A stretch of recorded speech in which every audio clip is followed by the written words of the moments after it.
নওশাদ সিদ্দিকী বাঁচাবেন ভাঙড়ের মানুষকে?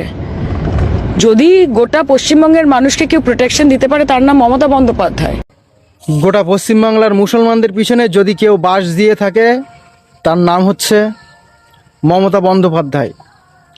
এই শাসক দল মুসলমানদেরকে আশ্বাস দিয়েছিল যে পশ্চিমবঙ্গে আমরা ওয়াকফ বিল লাগু হতে দেব না, আর কেন্দ্র যেই বলল লাগু করতে, সেই শাসক দল ওয়াকফ বিল লাগু করে দিল, আর লাগু করে দিয়ে পশ্চিমবঙ্গের মানুষদেরকে ফাঁসিয়ে দিল।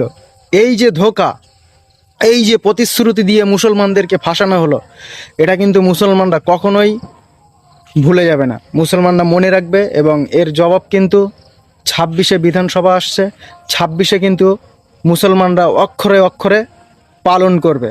আর কি বলছেন নওশাদ সিদ্দিকী ভাইজান? হ্যাঁ, নওশাদ সিদ্দিকী আশার আলো দেখছি।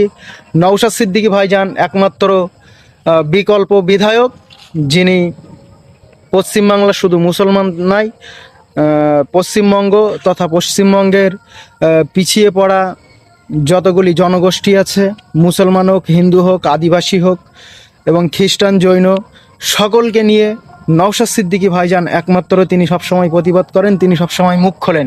এছাড়া আর অন্য কাউকে দেখিনি যে মুসলমানদের হোক, অন্য পিছিয়ে পড়া জাতিদের হোক, তাদের নিয়ে মুখ খুলতে। একমাত্র যদি ওয়াকফ নিয়ে কেউ প্রতিবাদ করেই থাকে সেটা হচ্ছে নওশাদ ভাইজান।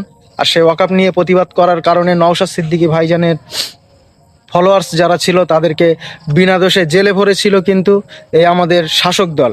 তো মানুষ সব কিছুই মনে রেখে দিয়েছে এবং 26 সালে কিন্তু এর প্রতিক্রিয়া ঠিকই বুঝতে পারবেন। সকলকে ধন্যবাদ।